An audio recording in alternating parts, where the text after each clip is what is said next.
So today is January 22nd, 2025. This is Tom Phillips, one of your co-coordinators, and this is the Connecticut Assembly General Assembly meeting. And so we're going to begin with a prayer.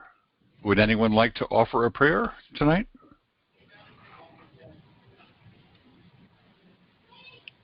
Okay, well, hearing none, I'll just do my simple, really basic thing, and that is we ask our Creator for the serenity to accept the things we cannot change, for the courage to change the things that we can change, and the wisdom to know the difference. So I'll do a little introduction and then we'll proceed to the Bivens decision.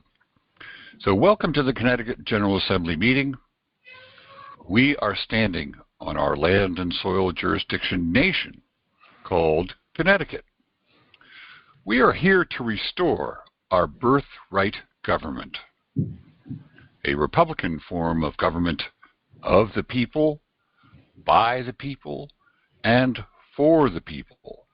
A government whose primary duty is protecting your individual unalienable rights, freedoms, and property. You and I are stepping forward to voluntarily serve our fellow Connecticuters in pursuit of this ongoing challenge. We are assembled here to focus our time and effort by studying, sharing, organizing this organic body into a coherent working group with committees, affirming for the greater good of all the people of Connecticut's 8 counties. Thank you for stepping forward as a volunteer, reclaimer, and restorer. And then I'll turn it over to John. Would you like to do the Bivens decision? Sure. Thank you. This meeting is private. Bearing false witness, misrepresentation, and posting inflammatory rhetoric in public forums is forbidden and shall be addressed in an appropriate manner. To eliminate all conflict and false allegations, is there anyone in attendance at today's meeting who is a member or agent of any law enforcement agency or public agency of the federal, state, county, city, or township agencies present? Is there a response to the business decision for the first time? Hearing none, this meeting is private. Bearing false witness, misrepresentation, and posting inflammatory rhetoric in public forums is forbidden and shall be addressed in an appropriate manner. To eliminate all conflict and false allegations, is there anyone in attendance at today's meeting who is a member or agent of any law enforcement agency or public agency of the federal, state, county, city, or township agencies present? Is there a response to the Bivens decision for the second time? This meeting is private. Bearing false witness, misrepresentation, and posting inflammatory rhetoric in public forums is forbidden and shall be addressed in an appropriate manner. To eliminate all conflict and false allegations, is there anyone in attendance at today's meeting who is a member or agent of any law enforcement agency or public agency of the federal, state, county, city, or township agencies present? Is there a response to the Bivens decision for the third time? Hearing none, anyone who is here under false pretenses, anyone who is working for any foreign government, including territorial United States or municipal United States, anyone who is being paid or coerced to be here, must fully disclose their presence and purpose now or leave the premises. Hearing nothing, I turn the meeting back over to Tom. Thank you, John. You're welcome. So now it's time for our county roll call. And as I read off the counties, if you are standing on that particular county, you can unmute and say here. So the first county is Fairfield. Here. Yeah. Lots of Fairfielders. Great. Second one is Litchfield. Third one is Hartford. Here. That's good. Fourth one is Middlesex. Here. That's good. Excellent. Fifth one is New London. Present. Excellent. Sixth one is New Haven. Here. And the seventh one is Tolland. And the last is Windham County. All right, excellent. So, there's a number of things that we would normally go over, but maybe it's time for us to discuss the whole procedure of the General Assembly meeting. It's something that Kim had emailed me about and was interested in going over. Kim, do you want to take the reins for a little bit and talk about it? I can screen share the text of what you were saying if you want. I pulled up the email I sent you. I can just kind of briefly read through it. It's just basic stuff, but for newcomers, you know. Right. So we just want to tighten up the ship a little bit. Yeah, just some background. So our objective is what? Like the context of what you're suggesting. Just to because it's hard to keep attention. Obviously, meetings can get a little boring, but we're going to try just to keep things run through the basic. What am I trying to say? Committee, just reports from the committees, just a quick, here's what's going on. And then the other thing was, if you have a topic that you'd like to cover in the upcoming meeting, if you would email either myself or Tom. I mean, anyone who wants to take emails is welcome to. But those two emails, I think, are going to be, Tom, correct me if I'm wrong, they're going to be in the newsletters coming out in the next months. We're going to start including our contact info in there so that people could reach out ahead of time and offer something that they want to talk about so that we can be a little bit more prepared to answer questions that come up, that sort of thing. And then if there's any articles or anything that we want to talk about or go over, let's put them in the chat. We'll make sure we can put the link in the chat. Again, this is why we'd like to know ahead of time so that we can grab things to be prepared to put in the chat. And then that way everybody has access to read it at their convenience and if they haven't read it already. What else?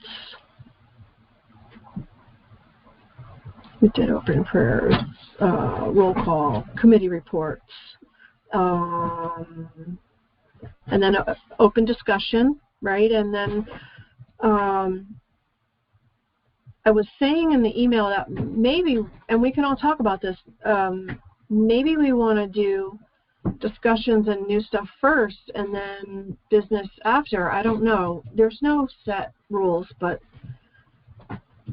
any input is welcome. We just want to have some kind of structure to it so people know what's coming and know what to expect. I yield. May I? So if anyone wants to chip in, that's great. Please go ahead. So in looking at our YouTube channel, we've had on the last meeting 34 views. But I can go in and look at the analytics, and we lose people after about 13 minutes. And it's a full over an hour usually recording. So what we're trying to do is, and I don't know where these 3 people are coming from. They're somebody's got their Yeah, we got a hot mic. I'll see if I can't fix that. Hey, Chris. So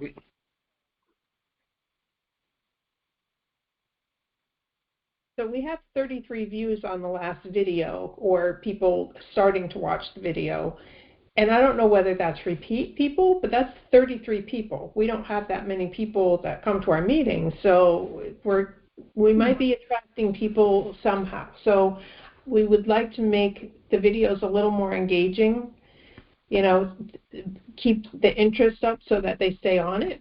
So, you know, maybe we can come up with a topic for each meeting so that we can discuss it, or you know, just ideas. If anybody has any ideas on how to make it more engaging, that would be great. I yield.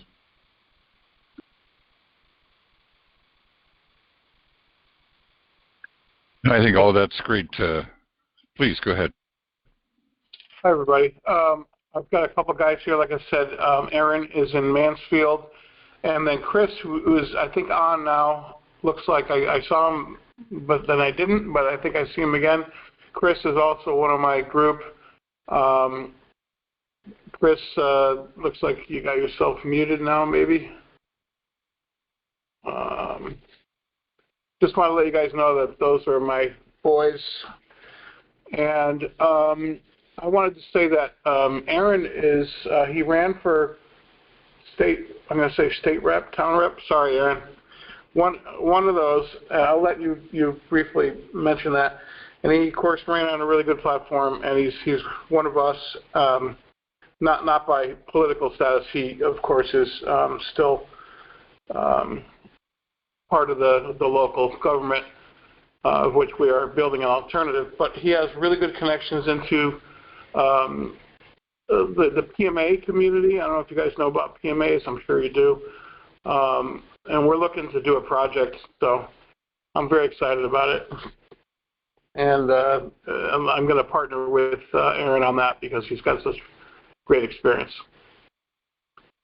If you want to say hi, Aaron, just briefly, if it's appropriate, you guys, at this time. Sure. All right. Thanks, John, for that intro. Yeah, so I did run for House of Representatives here out in Mansfield for the 54th District. It's my first go at it. Very interesting to get into that world, into the belly of the beast, so to speak. I do a lot with unincorporated associations. The term online you'll hear a lot of is private membership associations. I've debated pro-advocate with 2 other ladies that I do work with down at Joe Salatin's Rogue Food Conference this past May.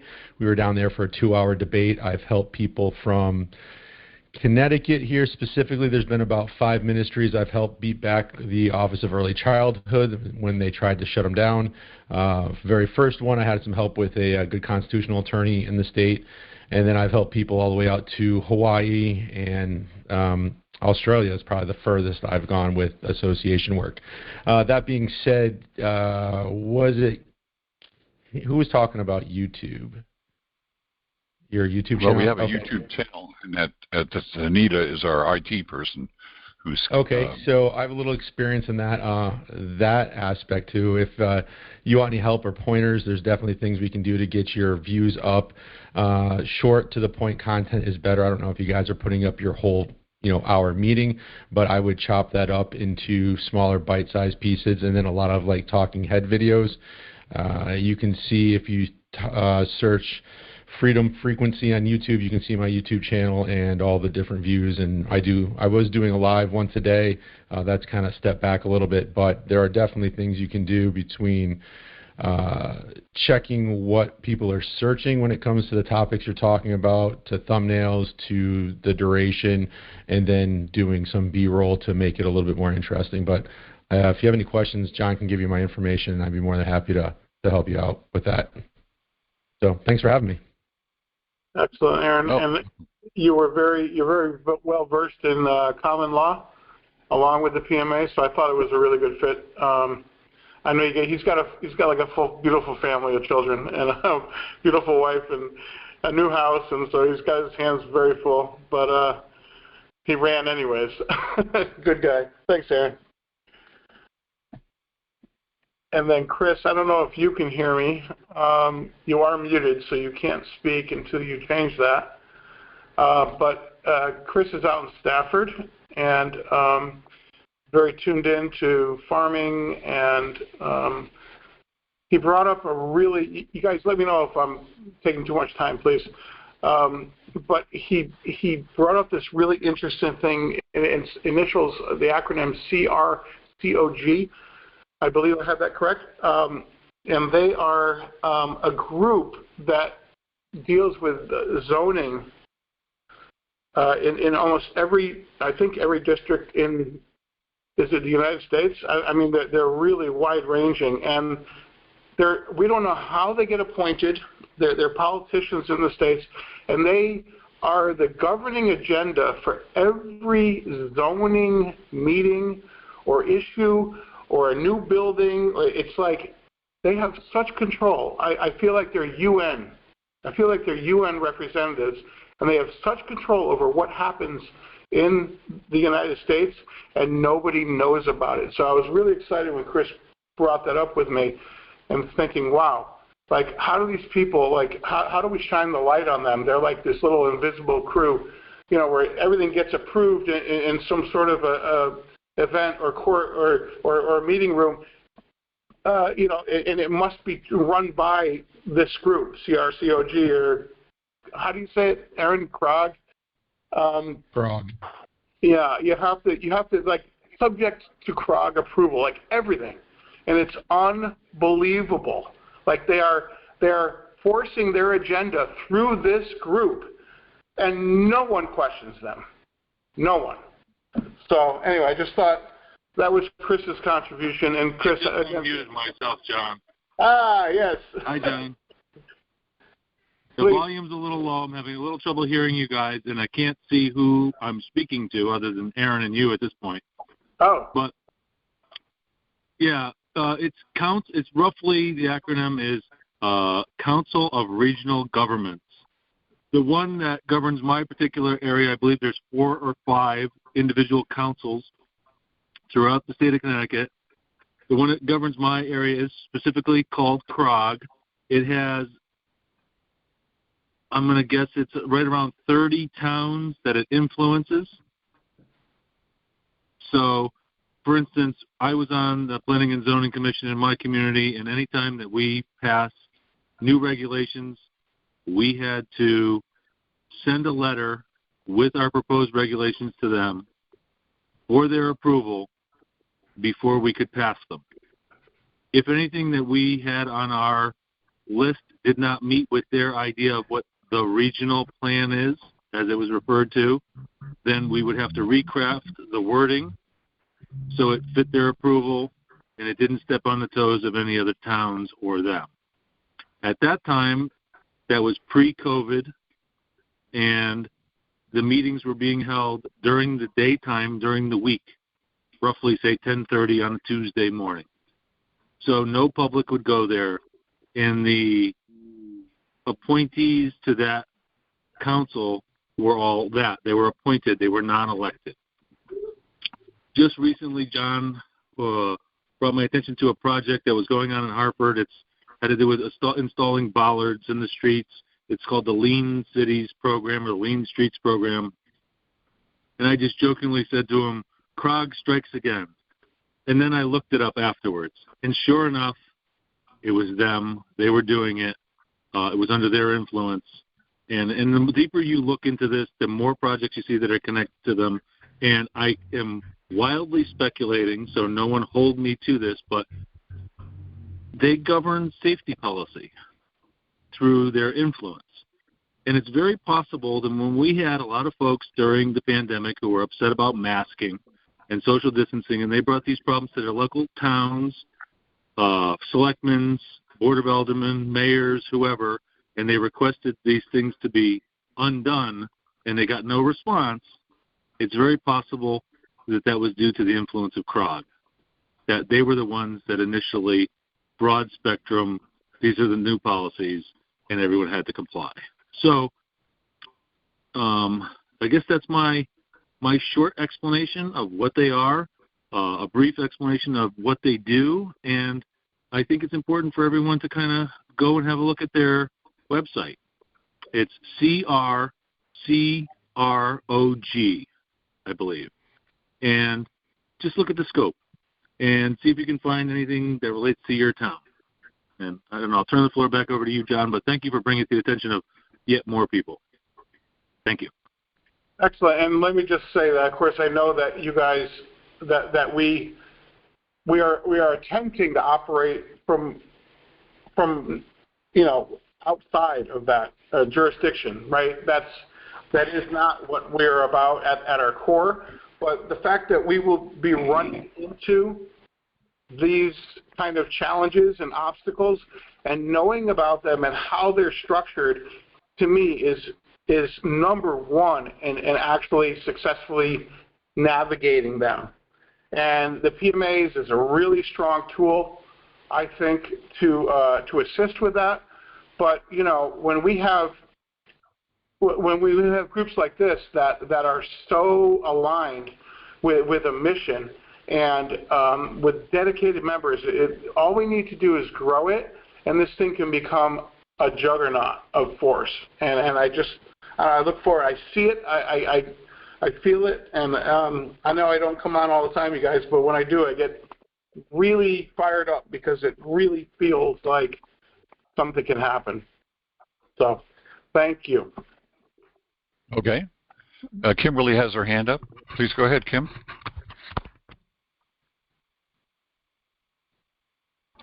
Kim, you have your hand up? Yep. I just wanted to go back to what Aaron was saying about the YouTube. Thank you for offering to help us with that. We do want to add some good content, and I think small bits would be a great, that we're starting to brew some ideas, and so we're asking the whole assembly, if you have ideas for content, obviously shoot us an email. The General Assembly meetings have to go up in their entirety uncut for transparency reasons.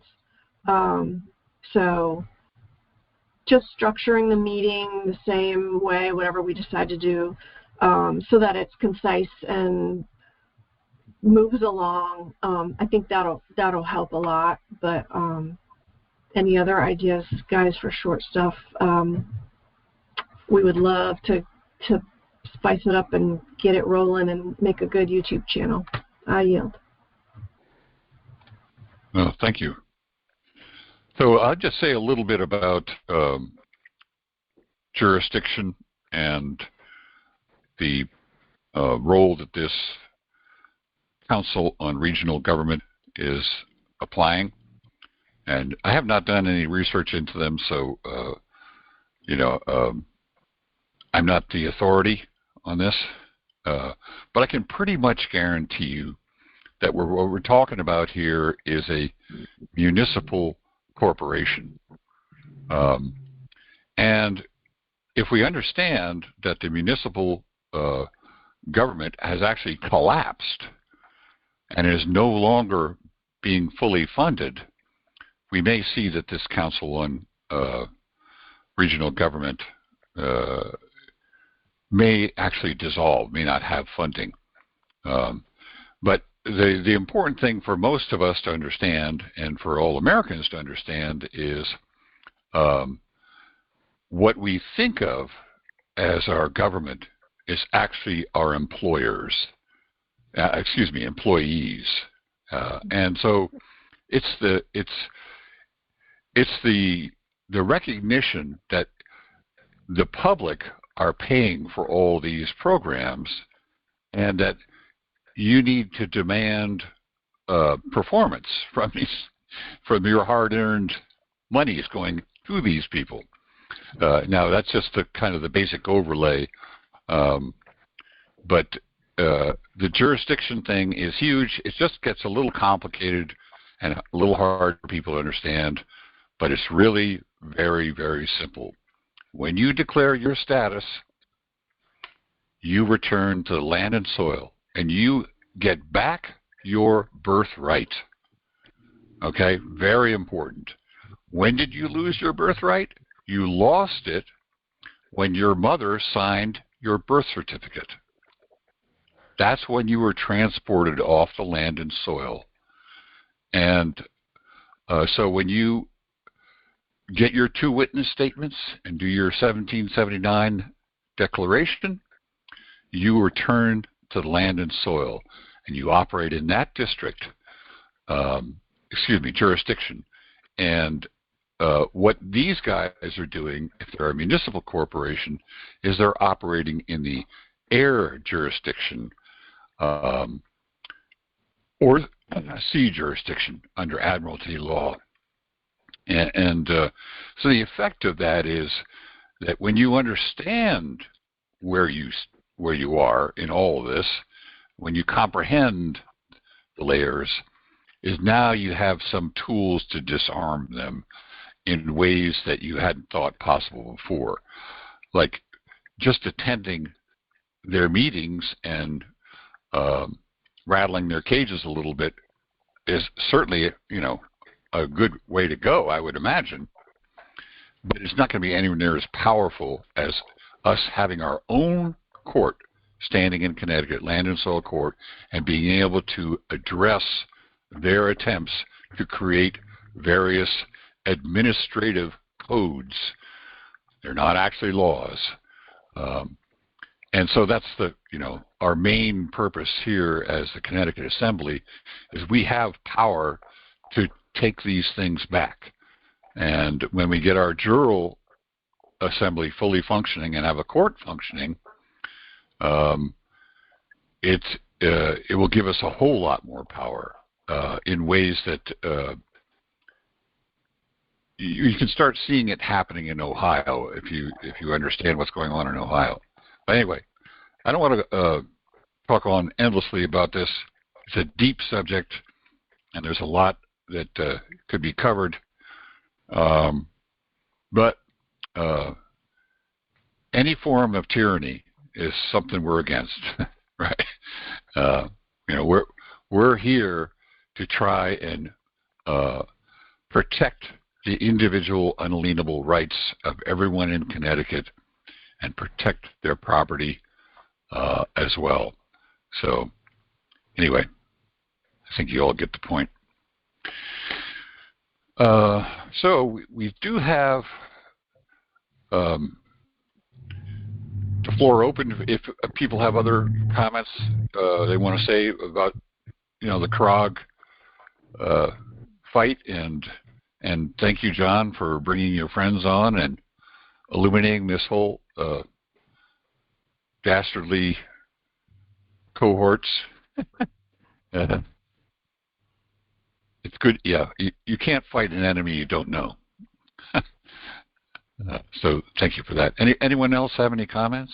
Anything from Eugene or Eric or Kevin? Dave, how about you? I got a comment. Sure, please. Okay. I've been spending a lot of time on Dun and Bradstreet looking up the DUNS numbers. Yep. And the big list that I got my hands on that was floating around, none of those numbers are valid anymore because all those companies went out of business, including the government of the United States. I just looked up that Council of Regional Governments, and sure enough, they're a for-profit business located in North Haven. They have a DUNS number. Yep. Surprise, surprise, right? No surprise there. But it's amazing how, why doesn't the news say that, the government of the United States is out of business? How come that never hits the news? They've changed up the name. You have to be real specific on how they stylize, the new one, if you would. So just thought I'd throw that out there. They go out of business and they boot up within 10 minutes. I mean, that's the reason you don't see it happening. As I understand it from Anna, I yield. Mm-hmm. That's correct, Dave. They're basically probably reorganizing under another name. And you have to realize that every corporation that is formed under the municipal government is probably a duplicate of something that was formed under the territorial government. We've been paying for two sets of government all along. And their name would stay the same if they're just reorganizing. I yield. Could be, but if they're reorganizing and they have bankruptcy, they probably have to alter the name slightly. I don't know that, so is that true? Typically, yes. Huh, I didn't know that. Anyway, if there's no other further comments, we can move on to other business, but please feel free to jump in, everyone, Rebecca or Anita, or I don't know if, yeah, go ahead, Linda. Yeah, I think John just put that in the chat. In fact, I was listening to the meeting the pharmacist from yesterday, and the questions came up about what Anna had said about the prosperity unions, and it made it sound like we had to do something. And then, of course, that question came up, and it said, "Well, no. What we have to do is be sure that we're equipped to I guess."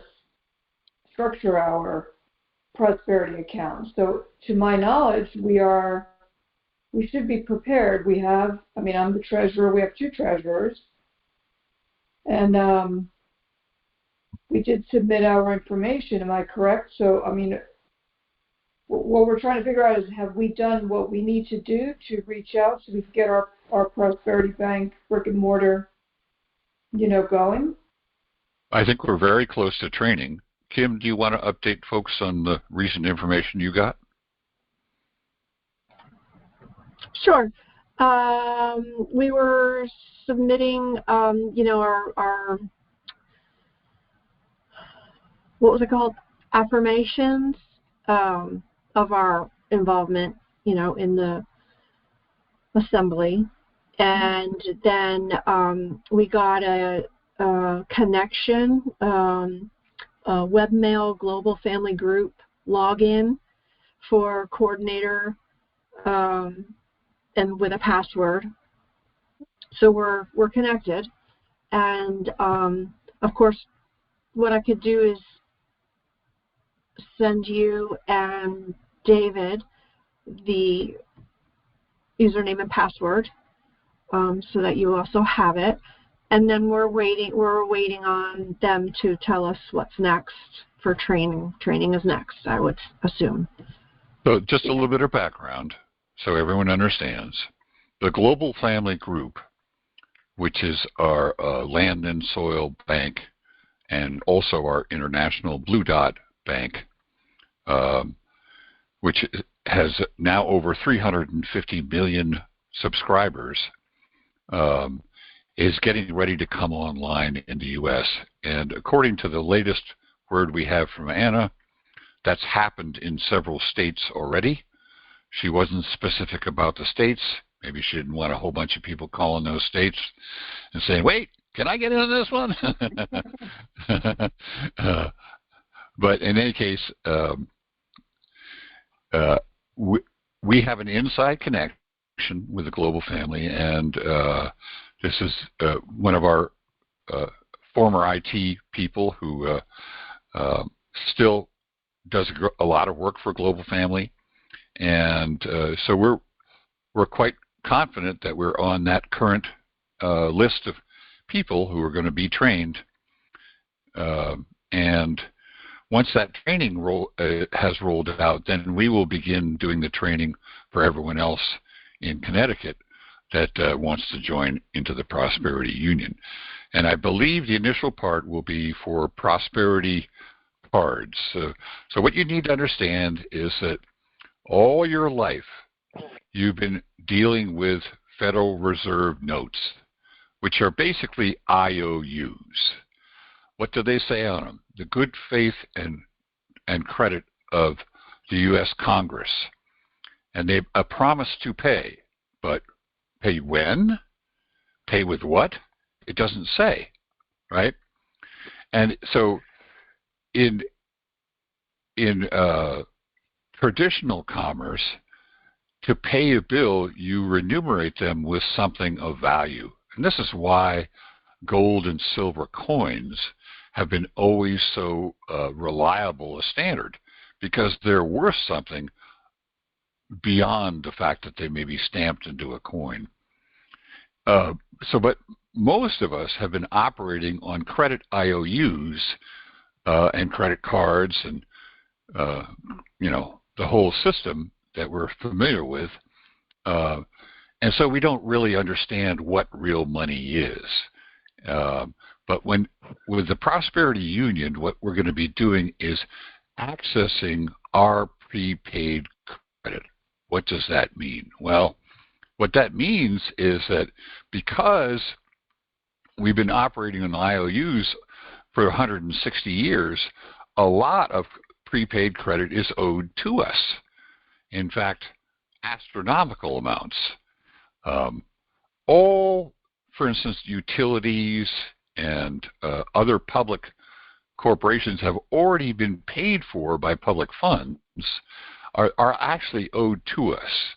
And what the public utilities, just as one example, are doing is they are, once they access your Social Security number, they're tapping into your trust fund to get their first payment, and then they're sending you a bill in an all caps name and suckering you into paying a second bill. They're getting paid twice for something they've already been paid for through public monies.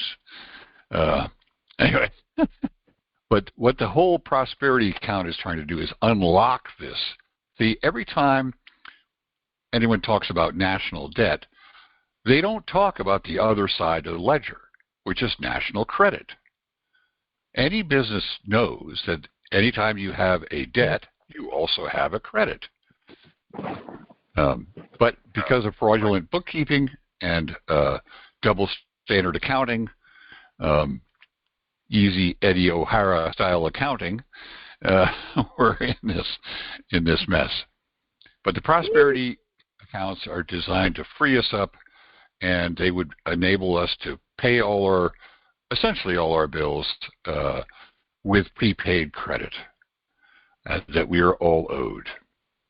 And then there's also the other side of that, and that is that if you want to do international business, you could convert some of your AFDs into gold or silver or whatever the currency is that you want to transact in. Anyway, I've rambled on probably too much, but that's the general idea. Prosperity accounts through the Global Family Bank, and the training is supposed to happen in relatively short order. And the thing that we can't give you an accurate timeline on is this hasn't been done before, and so there are always unexpected hurdles when you're doing something this far-reaching and this incredibly earth-changing. But we know that a bunch of people have already agreed to participate in it. 350 million across the earth agreed to join in, and so that's already a pretty damn good start. Does anyone have any other questions or comments? I would just like to add that I would have some questions about the bank. I haven't been following so much, so I'm glad to hear you guys are, that we are doing something like that, because that's essential. I mean, there's a couple things that we really need, in my opinion, that I need to get out from underneath us. And one of them is the banking system. The other one is the food system. And, water, food, and some form of exchange are pretty important for survival, I think. So I'd be really interested to know in this bank scenario if there is like timeshares, tokens, memberships, like what kind of thing is it? I'd just like to know more about it. It doesn't have to happen now, but you guys can send me stuff if you have it. Sure, be happy happy to try and explain it to you. So the Prosperity Union, the Global Family Bank, is accepting anyone who has declared their status. And so all you need to do, if you declared your status, is to go to their website. Kim, do you think you could pull up that link for us? And establish an account. And as long as you are on a land recording service of some kind that lets us know that you have achieved that, and you've uploaded the documents that you have signed and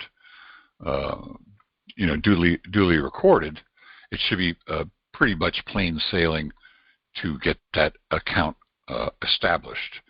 And they're automatically giving you the once you've signed up with them, qualifying for a remuneration as well in American Federation dollars. Those of us who have started it earlier have accumulated more, but they've been, as they get more and more funds released from the various trust funds that have been stashed away by these various governments. There we go. We've accumulated American Federation dollars, some of us up to 65,000 American Federation dollars, and according to the estimated exchange rate, each American Federation dollar would be equivalent to approximately 250 Federal Reserve notes. We're not at the point where we're exchanging yet, but it's looking pretty sweet. It's just a matter of connecting the dots. Again, as I said before, this system is outside of the conventional banking system. It's its own blockchain system. It doesn't operate under the SWIFT system that most banks operate under, which is essentially a criminal cartel that allows them to sideline and manipulate monies and to operate, with the tactics of debanking people. Anyway, what else can I say that would be helpful for you to understand? It's relatively simple to join up, and the upside to all this is huge. When exactly it will become available to us is the hard question to answer. But it'll be a huge boon to all of us, no question about it. That help a little bit, John? Immensely. I love the 528 because I'm a musician, and 440 is not actually good for us, but 528 and 432, they are. So I love it. Yeah, I don't know if you guys know what I'm talking about. Excellent. Yeah, very good point. Oh, yeah. Yep. The tuning that was altered by the Rockefeller family. Yep. Well, I don't know. Do you know any of that history, John? Can you relate a little bit of that? yeah.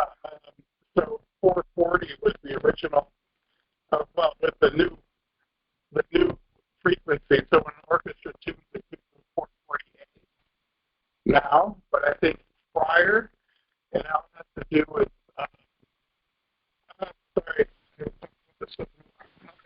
frequency, modulation, harmony.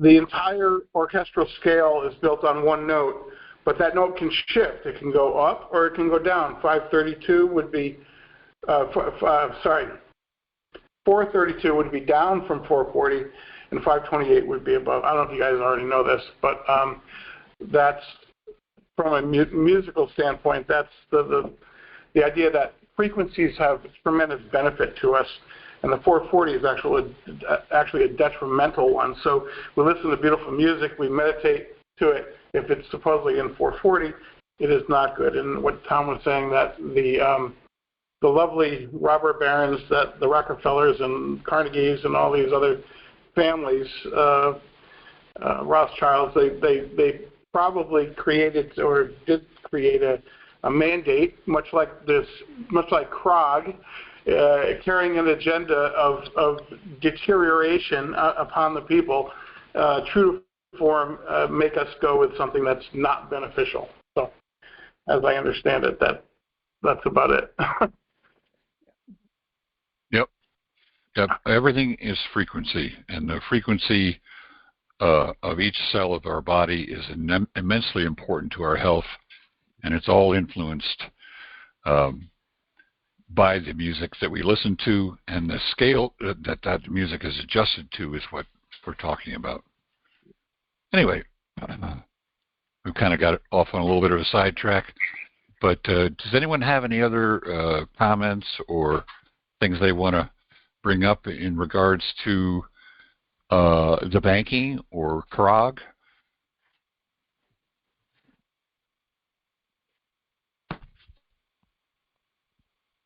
I just put a note in the comments asking if you still had to complete the Find an America course in order to get an account.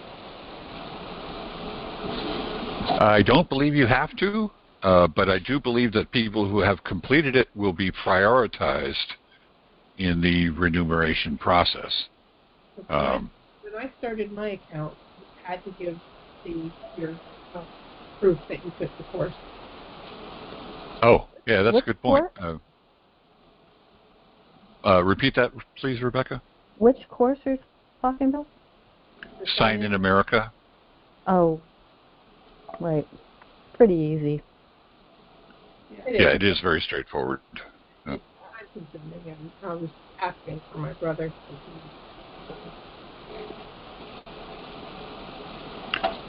Yeah, I said we'll have to get clarification on that. I don't know 100%, but I'm pretty sure that that the section that you're talking about in the Global Family Forum is not a requirement. It's just an option. But I could be wrong about that.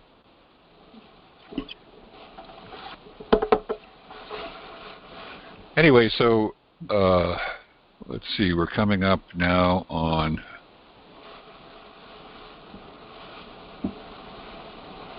8:23. Maybe it's time for us to move to reports from committees.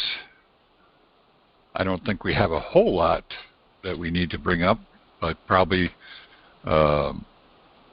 if Linda could give us a brief recap of how our Treasury stands, that would be a good place to start. Are you okay with that, Linda, or do you need to look up some numbers? I don't have the exact, but I know it's like 1,900 plus in that range, because I just filed the latest statement. And once the prosperity accounts are established, the second thing to be funded will be the state assemblies, in which case we'll look a lot better. Yes. Then I guess we could have a really brief report from the General Assembly, and that is that we've been having lots of good meetings and lots of good education, but no real progress on thinking about officers to fulfill the various roles in our General Assembly. So we're still in the growth stage. As John said before, we need more people. Mm-hmm. How about you, Kim? Any report from the recording secretaries? Any new people coming in? How's that looking? New people coming in, yes. I would say on average I do maybe one a week. Most people have everyone has their paperwork prepared by Status Select. It's great. It's wonderful. It's very helpful. It's done nicely and correctly, and they're informed ahead of time, and so they're very organized. So it's really lovely. It's really good. Secretary stuff. What else can I tell you? So what do you think our full count of people in Connecticut who have corrected their status? I don't know. I don't know how to easily get that number. There's got to be a way. I should ask Isabel, shoot her a text and ask her. I don't know if it's the last number, or the last number on everybody's unique credential card. Yeah, I'm not sure if that's the number. If so, it's around. I think the last one I did was 133. Sounds about right. So yeah, something like that. But I apologize. I don't know the answer off the top of my head. But I've been wanting to know what that number is. So I'll ask Isabel if I can't figure it out. In yesterday's America Some Assembly required, the lady on Ohio, Lisa Schaefer, stated that the breaking point for them was around 100 to 150 active members. And that's when things started to cook. So we're not that far away. No. How about a brief report from our Marshal at Arms? Anything in the Marshal at Arms arena that you'd like to tell us about, John? Unfortunately, I have nothing to report at this time. Okay. So as far as the initiative that had been set in motion to inform the de facto of the law of the land being declared and the sheriff's notice, that's still all in the same state that we talked about before? Nothing's changed? No, I haven't gotten any response back. Nothing's come back in my mail. I don't know if you received any email. Nope. But as far as I know, nothing's come in. I haven't heard anything back from them after we've sent the mail out to them. Right. And then the only other person would be maybe Anita. Kim didn't really touch upon it, but we're thinking about possibly having a mass emailing set up to make it easier, to make more presentable. Maybe you'd like to discuss that, Anita, and let us know what you were thinking. Sure. I looked into a couple different services. We're so small that it would have to be a very basic service, and you can get it for probably under $20 a month. So we're looking into that, and it's kind of like a design program where you can drag and drop and have your mailing list in there, and so we're looking into that. As far as me taking over the website and stuff, I reached out to Elle, but I didn't hear back from her. So what she was supposed to be doing for me to be able to take it over is she has it 3 different places where you have to access and change stuff, and it's HTML and stuff. And I've done HTML, but not to that extent. So she wanted to compile it all into another program to have it all in one place. But I have not heard the status of that yet. So that's kind of status quo at this point. So, do you feel that transition is working out okay, or? Well, there hasn't really been much of a transition at this point. Okay. Because, Elle works in her own way. That's not in a way that everybody else can easily take it over. So, I usually do like one program where you go in and it's easier that way. But, and the company I work for, our website is done in Germany, so that's where our owners live. So I don't have extensive experience with. Mm-hmm. Well, we certainly appreciate your effort, even though it may be frustrating for you. It's not. It just hasn't come my way yet. I can figure it out when it finally does, but Elle has to do her part first. But right.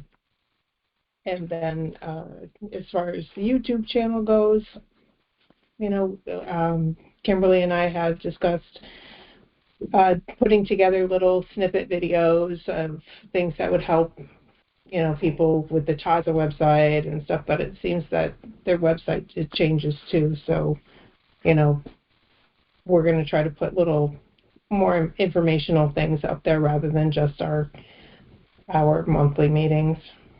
Mm-hmm. That'd be good. Kim May has I her hand inquire? up. Oh, please go ahead. Yes. I'm not really sure what we're looking for. I might have missed what you were saying, but just out of curiosity, there is a forum called Clout Hub, which is free at some level and also a pay-for-service at another level, and it's owned by Todd Callender, who was the international lawyer who's sued on behalf of the military to get them not to have to take the COVID shot. I'm not sure if you're familiar with Clout Hub. I've joined it, and I find it useful for my level of service. I will look into it further if I know precisely what we're looking for in a couple of words. Are you talking about email?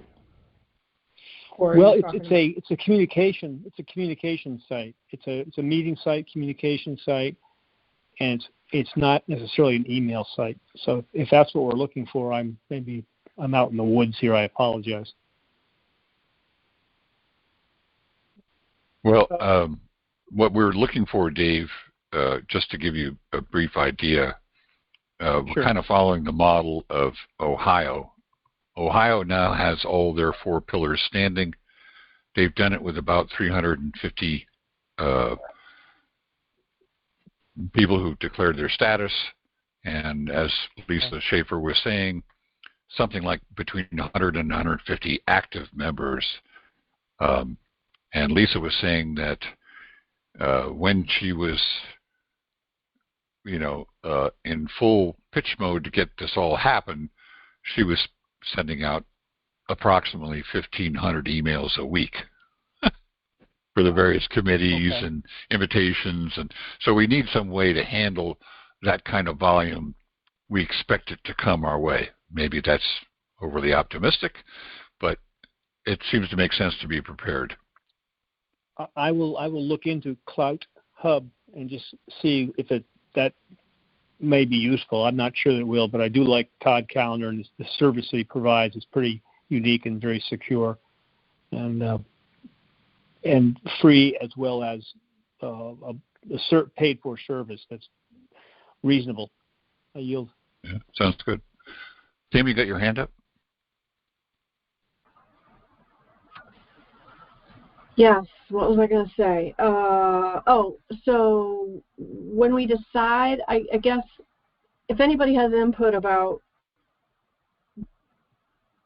if anybody cares to have input about which one we choose to use for the emails to go, this we're talking about the newsletters primarily, so that they look nice and polished and people can get through them easy. They'll have sections and it'll just be easy to read.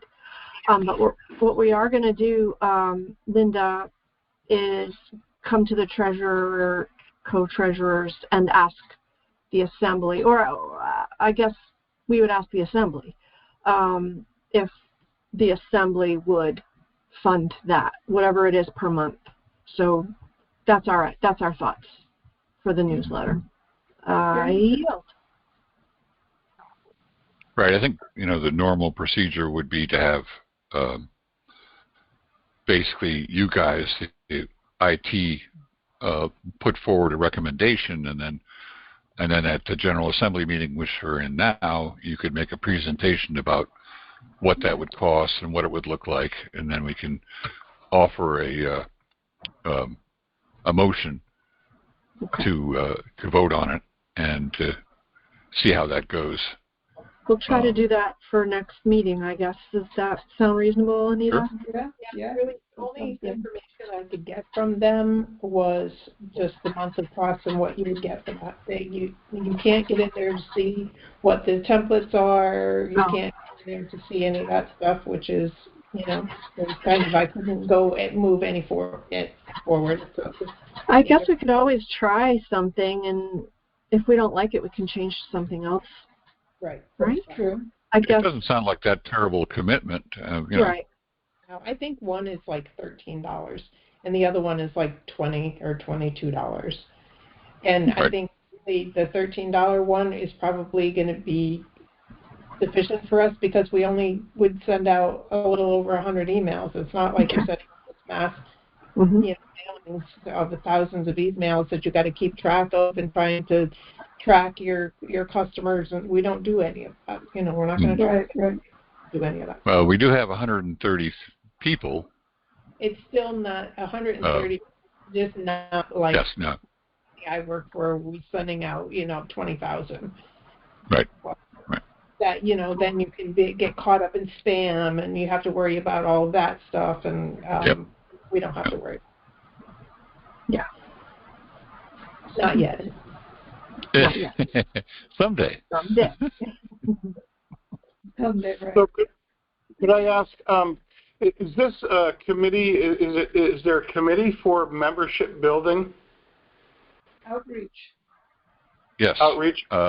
Currently, we don't have that structure. The lady who was running the outreach committee, her mother required treatment, and she stepped down from that position. We haven't had anyone step up that position since then.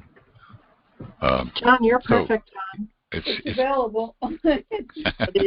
I literally during the warm months, I do a lot of hands-on work with my stone business, so it's not ideal, but this time of year I could probably put more time than not into it, and I think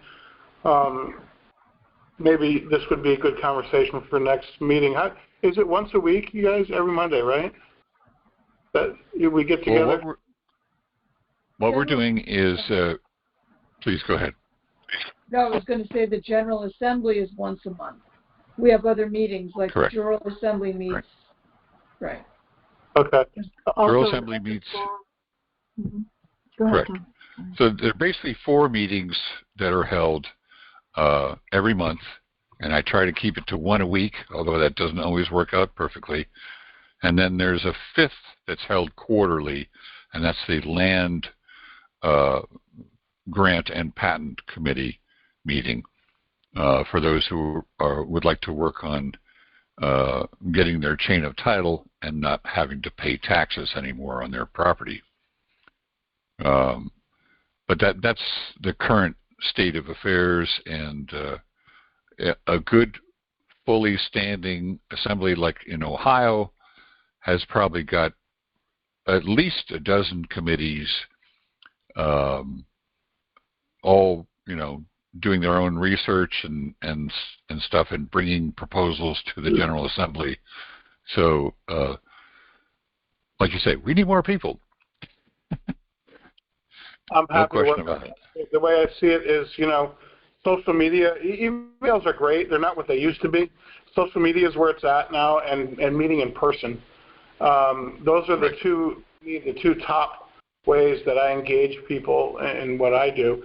And, but and Aaron is expert at it. He does these like short 15, 20, 30-second clips that are just, they just punch you with a little thing, and you remember it, and that's the, what is it, sound bites and screenshots? What was it that Trump used to say, or it says? But anyway, that is the lure. If you're fishing, that's the lure. To be email's also a lure, but it's like you have to kind of know something about the people, right? And you have to have that email address. So the very first thing is social media and this type of stuff. And then we go to the website. We bring people to the website. The website's got to be good. It looks really good lately.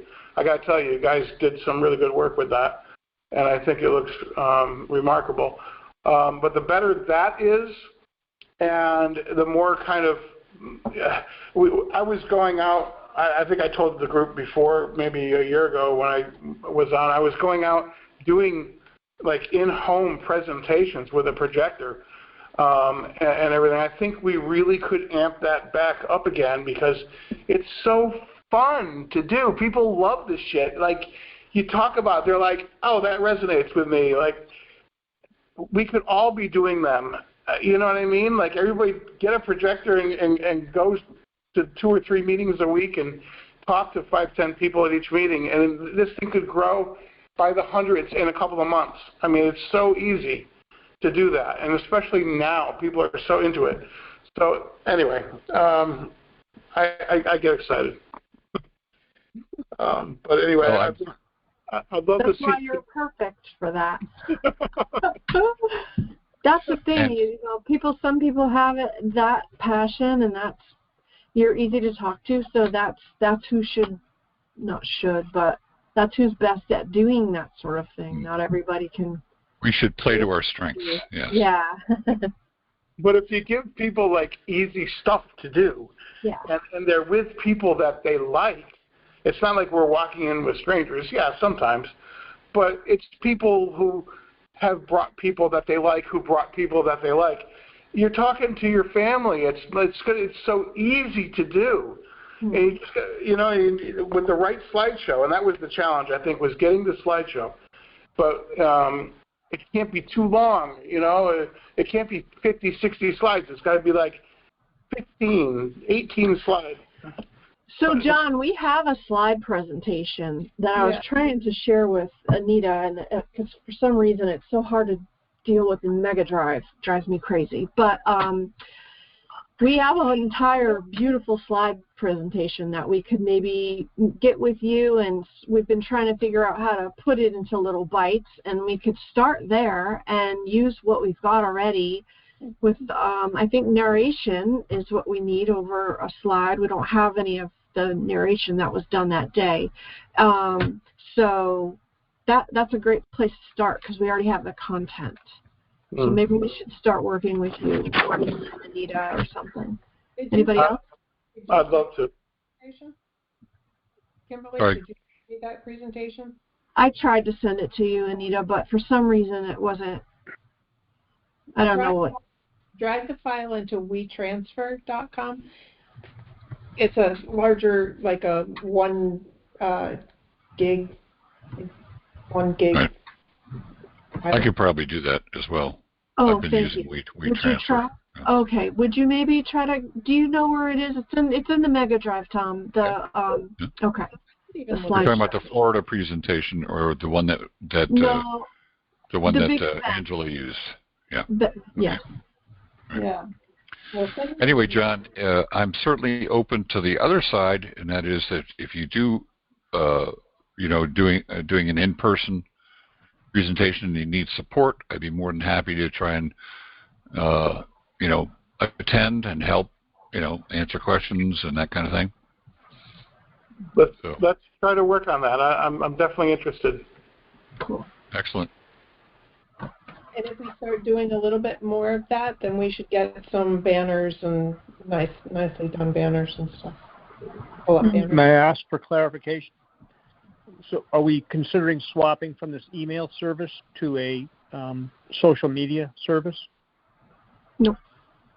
No, I think, well, maybe John, sorry, go ahead. Please go ahead. The email is basically to inform us, the group, not to get outreach. Right. Right. I think that's the whole idea. John is using social media to connect with people, and the email is more about keeping people informed about when the meetings are and what the important videos that have come out and other key information that we want our status-corrected folks to be aware of. Got you. And is there an email service that we've named and we're considering, or is it ad hoc? I mean, up for evaluation right now? Well, that's what we were talking about. Is that Anita and Kim would work on doing some kind of presentation for the next General Assembly meeting next month, and then it could become a proposal and possibly a motion to try this service. If we're only talking about $20 to see if we like it, or $13 to see if we like it. What's the name of the service? I'm trying to get the name of it. I apologize. The name. Anita, do you? Anita, can you? Sorry. Kimberly, One more time, please. Sorry. I have to look it up. I don't know it. Okay. Yeah. So maybe we Never can mind. send that out in an email. I'll tell you in just a second. We have one that's MailChimp, that's $20, and Constant Contact, which is $12. MailChimp and Constant Thank you. Contact, yeah. Did you get that, Dave? Yep. Thank you. Thank you very much. Yep. Okay. All right. So, please go ahead, Kim. It feels like we might wrap up soon, so I just wanted to throw out there, I would like to include in the next newsletter, but perhaps I should just put it on the table here and see what you guys think. I had an idea for a spring gathering, a location, it's called Hurd Park, H-U-R-D. It's in East Haddam, and it's a really cool place, set way in the woods, and it has a big pavilion with 2 big fireplaces on each side, plenty of room, and we could kind of do an outreach sort of gathering type deal there, perhaps offer, I would say, just one presentation if we wanted somebody to offer to, I don't know, present something, or just gather and sort of mingle and invite, anybody, and we could sort of just outreach and meet and eat and have a nice fire. So Good open idea. to ideas for dates, and I would say time. I would say some of us would need to get there by like 10 a.m. to kind of claim the pavilion. It's kind of a first come, first serve kind of thing, and just like start the fires and kind of just start spreading out a little bit. And it would be rain or shine because it's a pavilion, it's covered. So that's my thought. Sounds nice. That sounds good. Okay, so I'll throw that in the email with kind of like a looking for dates, kind of a offering, and then we can maybe talk about it again next meeting and kind of pick something.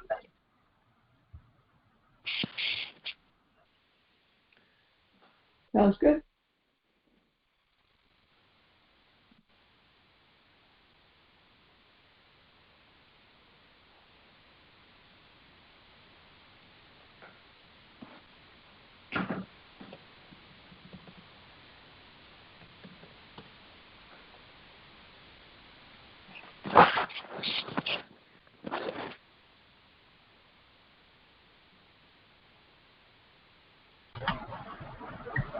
If there's no other questions or comments, do we have a motion to end the meeting? Welcome. Yeah, I need to send a motion.